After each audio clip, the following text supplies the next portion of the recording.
Jesús Arango 1. Vale, pues cuando queráis podéis empezar. Jesús, una de las últimas publicaciones que haces, analizas la evolución de los datos del empleo en Asturias durante las últimas 4 décadas. Sí. ¿Podrías hacernos un resumen de las conclusiones?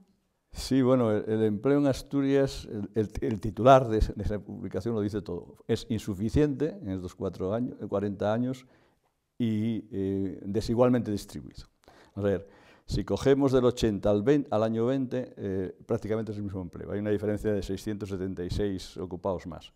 Hombre, el año 20 está influenciado por la pandemia. Si cogemos el 19, son 8.000 empleos más. Pero bueno, en cualquier caso, ¿qué es lo que ha pasado en el empleo? No ha aumentado en cantidad, pero sí hubo unos cambios espectaculares en la distribución sectorial. Por ejemplo, se perdieron o se amortizaron, me prefiero más decir amortizar, 65.000 empleos en el sector agrario y pesquero, 67.000 en la industria, creo que 3.000 en la construcción. ¿Y quién ha ganado? El gran ganador en esa reasignación, los servicios, que han subido, no sé si por sobre 170.000. Hoy los servicios suponen en Asturias el 77%. Sin embargo, aquí seguimos diciendo que somos una región industrial. Bueno, parece un poco chocante, Es decir, la agricultura, que suponía el 21% del empleo en el año 80, hoy supone solamente el 3%.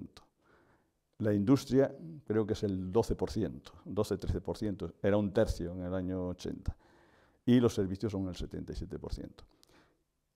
El otro tema, es decir, bueno, a nivel de ramas con más detalle, prácticamente hubo ramas industriales que desaparecieron. La extracción de combustibles pues disminuyó el 94% del empleo, casi todas las ramas industriales. Las ramas de servicio crecieron todas, especialmente el turismo, salvo, curiosamente, transportes y comunicaciones. Y el otro aspecto que quiero resaltar es que ese empleo, que es raquítico, es decir, somos la región de España en ese periodo, bueno, en las 2 últimas décadas, para hablar con propiedad, la región de España con menores tasas de crecimiento del PIB. Y la penúltima en tasas de crecimiento de empleo. Por lo tanto, en empleo el resultado es bastante magro, por no decir muy limitado. Pero además, ese empleo se ha distribuido en el espacio de forma muy desigual.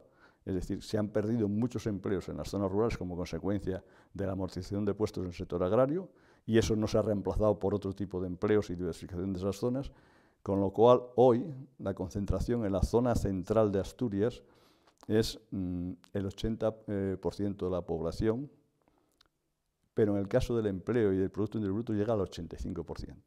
Y venimos aumentando década tras década, y si no se cambia, la tendencia va a seguir aumentando. Es decir, tendremos una Asturias concentrada en el medio, en las zonas urbanas, una población envejecida, y el resto, como dicen coloquialmente aquí, para Prao no, para Matorral, es de donde tendremos el desierto demográfico.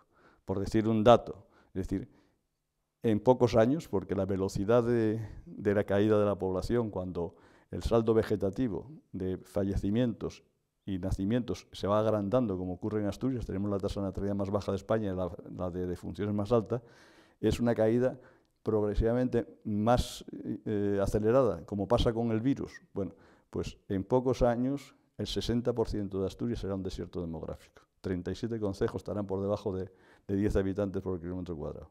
Eso es un panorama tal.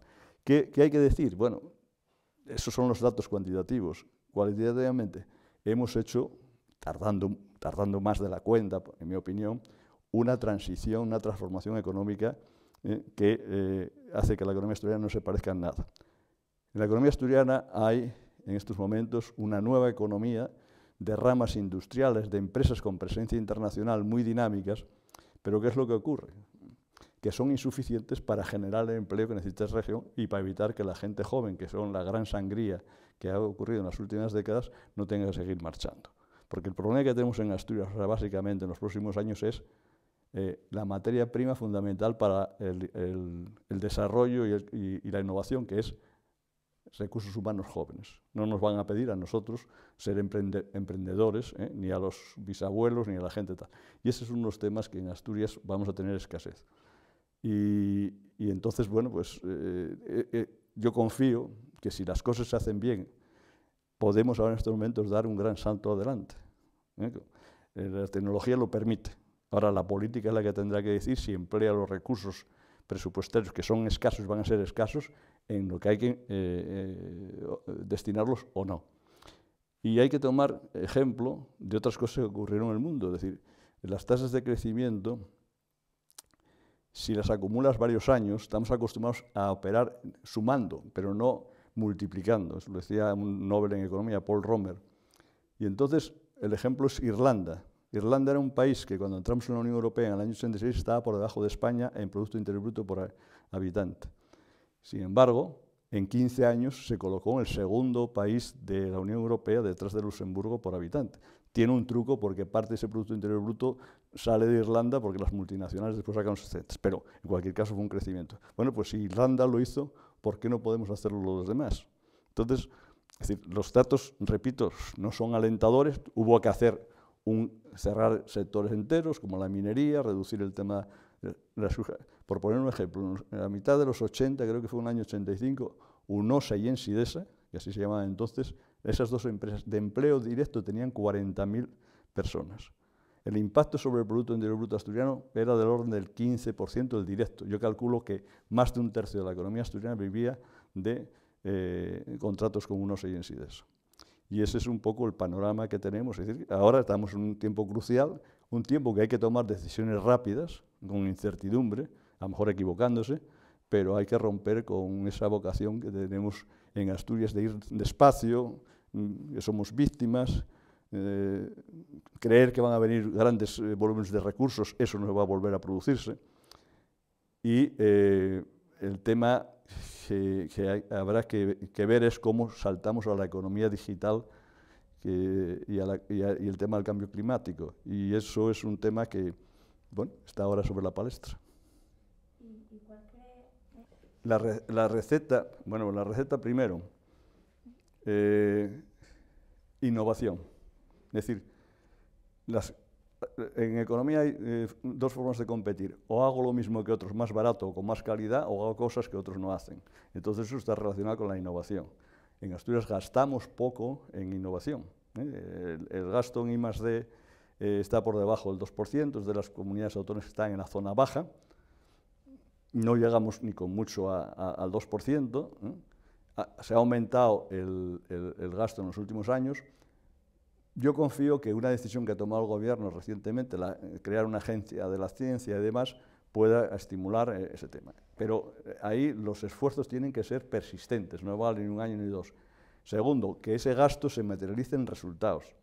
Lo que normalmente no se dice en las estadísticas, se habla de gasto en I+D, pero no en número de patentes por 100.000 habitantes.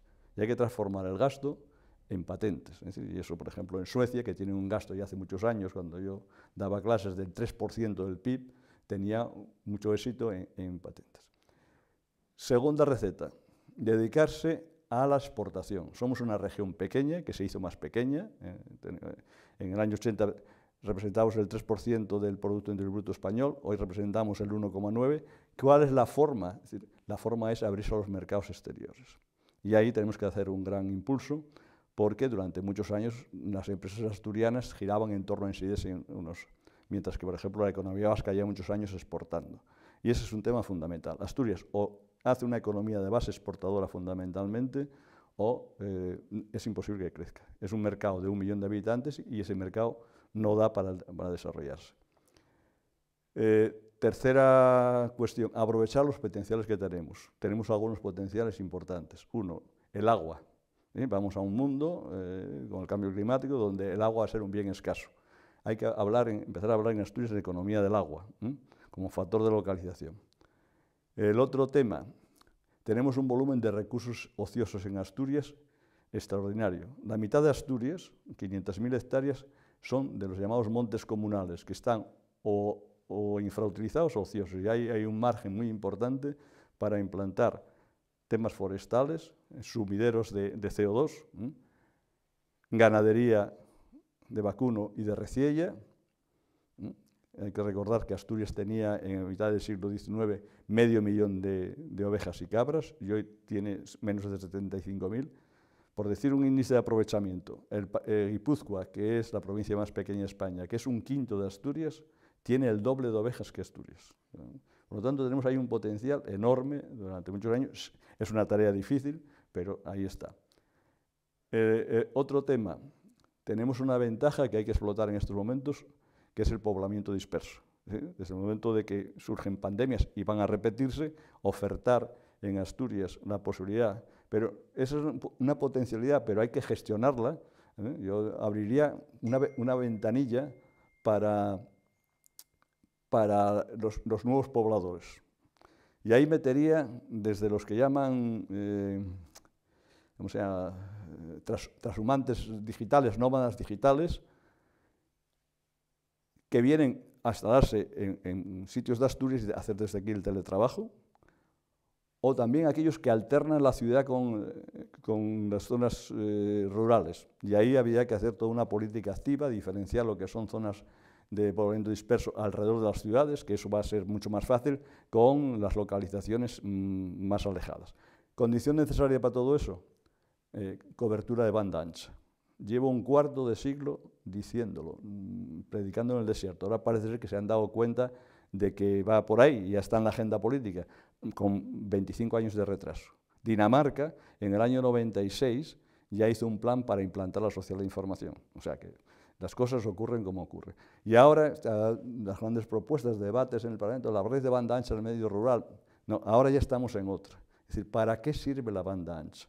Porque si la banda ancha en las zonas rurales sirve para que el vecino de ahí abajo se apunta a Netflix, ¿qué quiere decir? Que abrimos un mercado a servicios de fuera, hacemos importaciones. Lo que tenemos que hacer ahora es una gran campaña de alfabetización de las tecnologías de la información para que la gente las maneja y vea las posibilidades para que desde aquí fabriquemos servicios, diseñemos cosas, etcétera, etcétera. Ese es un tema muy importante, pasar de una economía dual que hay ahora, que es concentrada en el centro y en las alas, nada más que agricultura, a una economía distribuida en el espacio.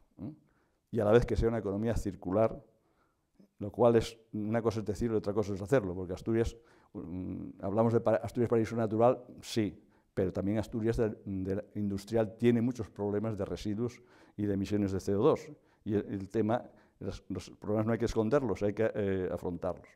Ese sería otro tema. El otro potencial que tenemos es los recursos naturales y culturales. Y voy a poner un ejemplo, el prerrománico. El prerrománico es único en el mundo, es decir, por lo tanto, como hablábamos antes, yo puedo competir porque ofrezco más barato o cosas que otros no pueden ofrecer.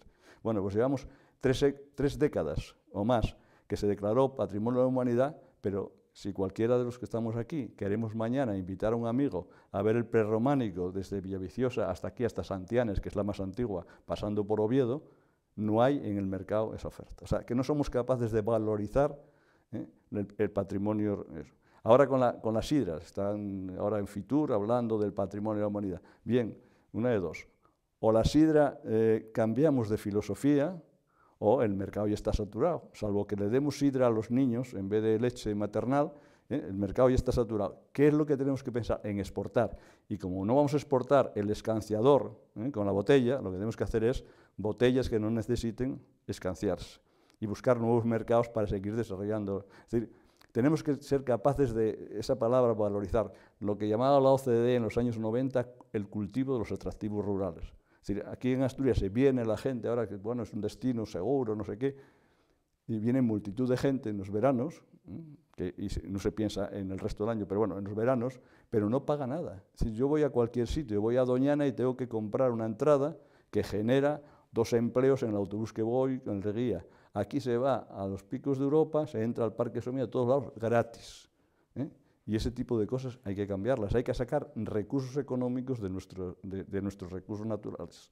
Ese sería otro tema. Y después está el tema de la dotación de servicios públicos. Y si yo quiero ofrecer a Asturias como lugar para localizar nuevas actividades y demás, tiene que haber servicios públicos de calidad. Y ahí es donde hay que hacer un despliegue de la administración regional, que es muy centralista, está en Oviedo, desplegarla por todo el territorio y ofrecer servicios públicos de calidad, tanto de educación como de... Y hay que ver modelos que hay en otros países como Finlandia, en Suecia, que hay poblamiento disperso, para ver cómo hacemos esa oferta de servicios públicos. Y esa es la forma de hacer ese tema. Y después, bueno, pues a dar facilidades, sobre todo reformar la administración. Yo soy muy radical, es decir, menos subvenciones y más facilidades de la administración. Si yo tengo un proyecto, que pueda realizarlo rápidamente, que no tarde meses y meses en que me den la autorización. Y eso tendría que ser casi una revolución en la administración. Es decir, ahora están haciendo aquí una reforma en la administración desde un punto de vista tradicional. Bueno, yo lo haría con expertos en flujos de información que conociesen la inteligencia artificial y el blockchain o la cadena de bloques, que con eso podríamos darle vueltas incluso hasta el papel de los interventores y a partir de ahí hacer una reforma de qué tipo de administración necesita de personal y cosas de esas. O sea, la administración tiene que ser un facilitador a la iniciativa y promover sobre todo la economía empresarial privada y que las empresas, ayudar a las empresas a conquistar mercados europeos. Un ejemplo, el turismo en Asturias.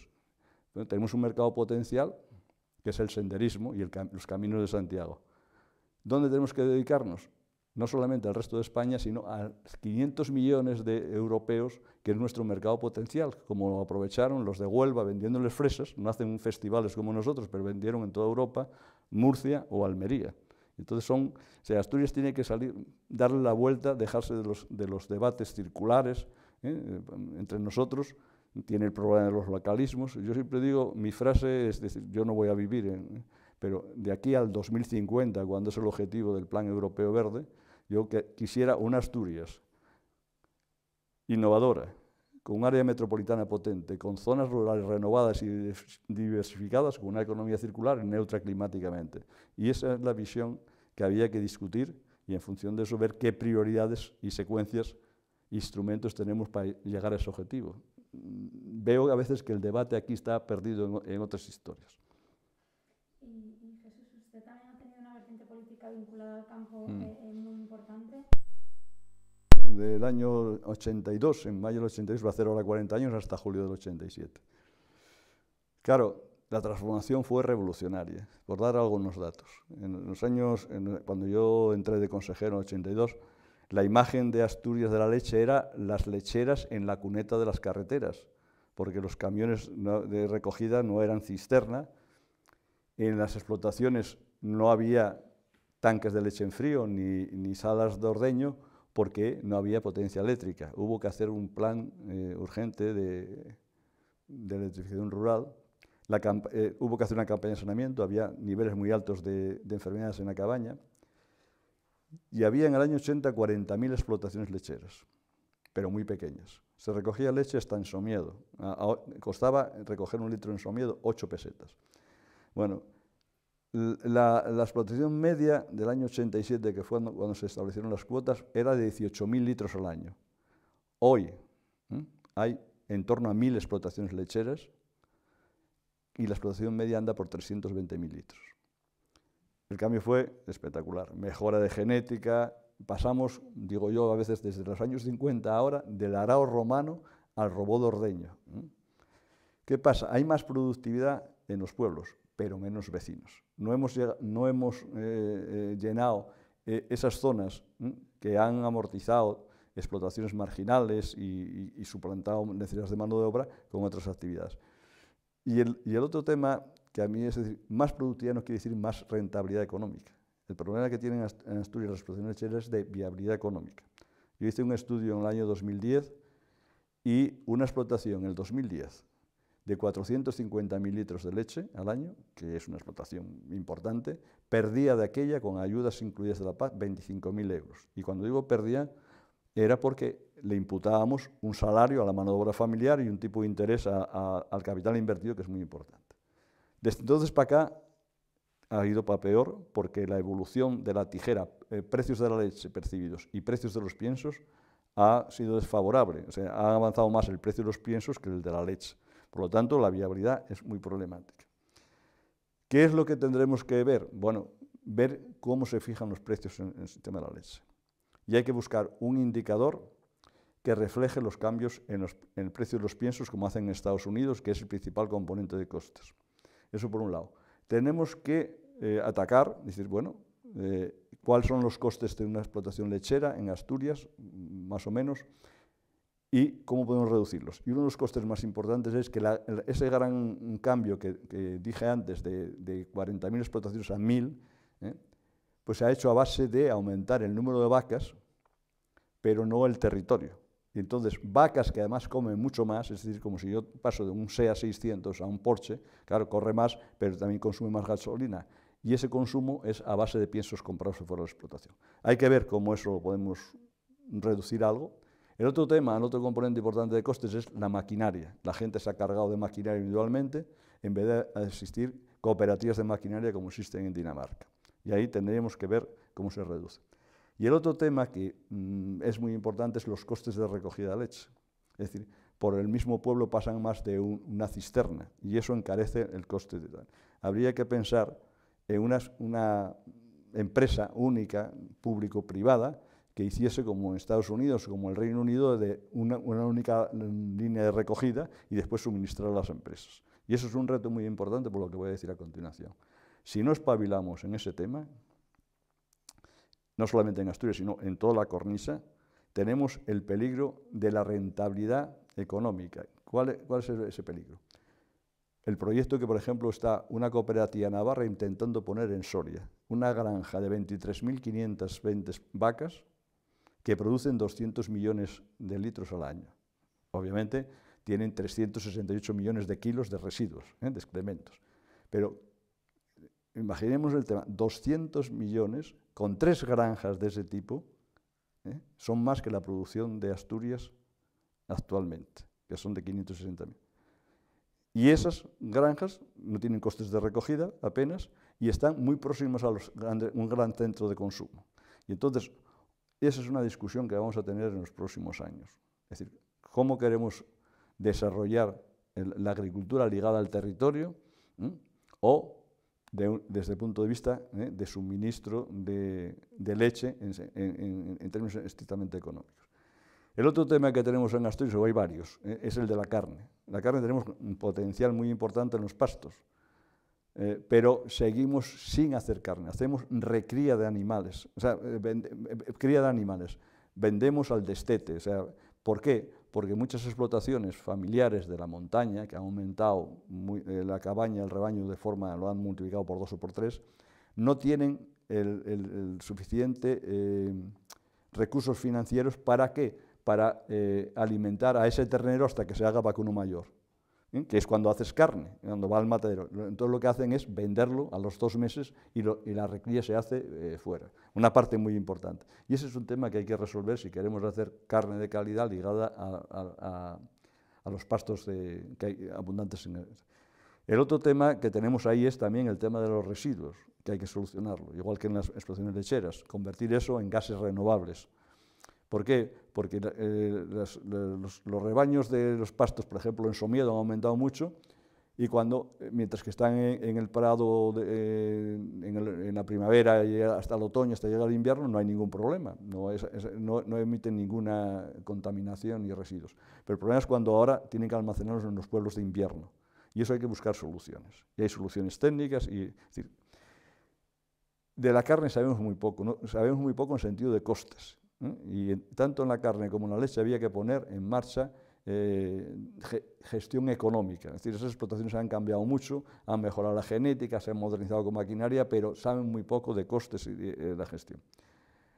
El otro tema que hay que avanzar en Asturias es aprovechar al máximo las superficies llanas que tenemos, básicamente Las Vegas, fomentando cultivos como el kiwi, que ya están, aquí en esta zona de Pravia es la zona más importante de Asturias, pero existe todavía más posibilidades, el aguacate, el arándano, ver los problemas que tiene el arándano con la mecanización, que son los problemas que tenemos.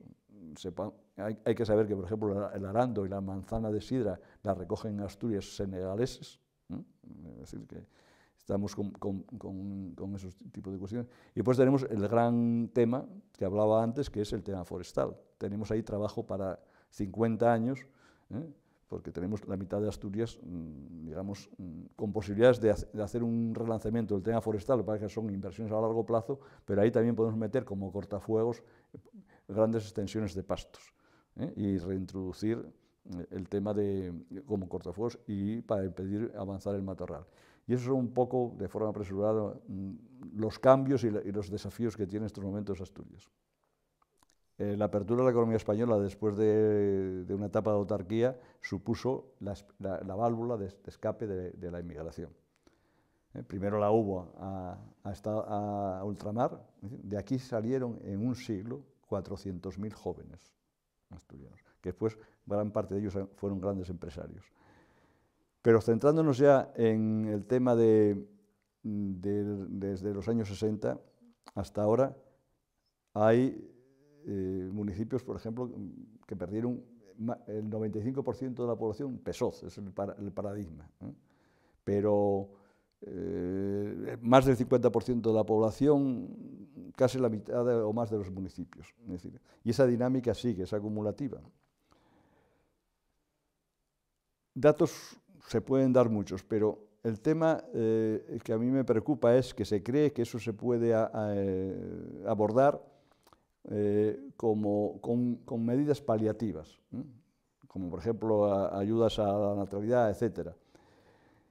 Yo creo que hay más al margen que se pueden poner, aunque cuando se pongan yo siempre pido que se tenga en cuenta que la cuantía de las ayudas no es lo mismo un hijo nacido en Gijón o en Oviedo que uno en Grande de Salime o en Allande, y por lo tanto modularse.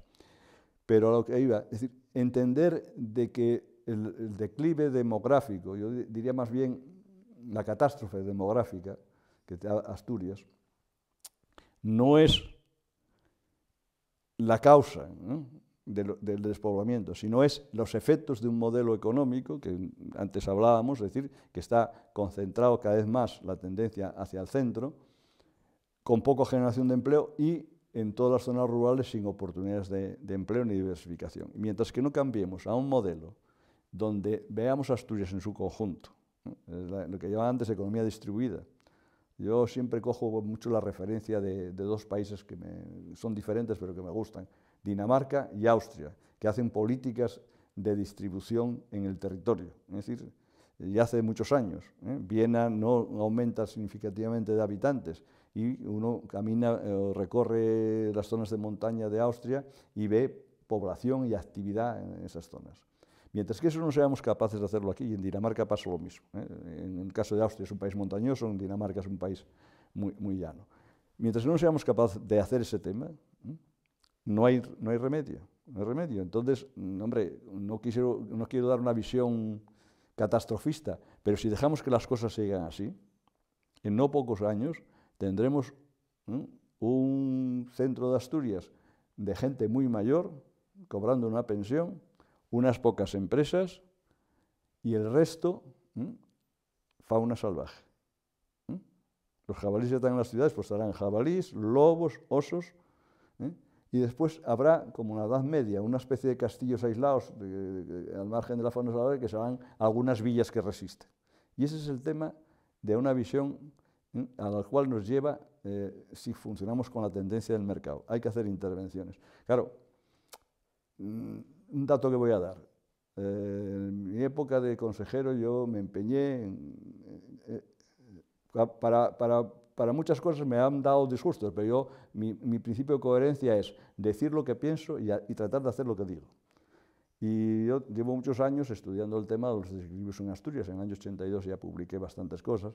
Entonces yo quise llevarlo a la práctica y estando de consejero negocié con el Consejo Superior de Investigaciones Científicas poner un instituto de productos lácteos en Asturias, pero en Villaviciosa, donde tenía la consejería y tiene el gobierno regional 25 hectáreas de terreno.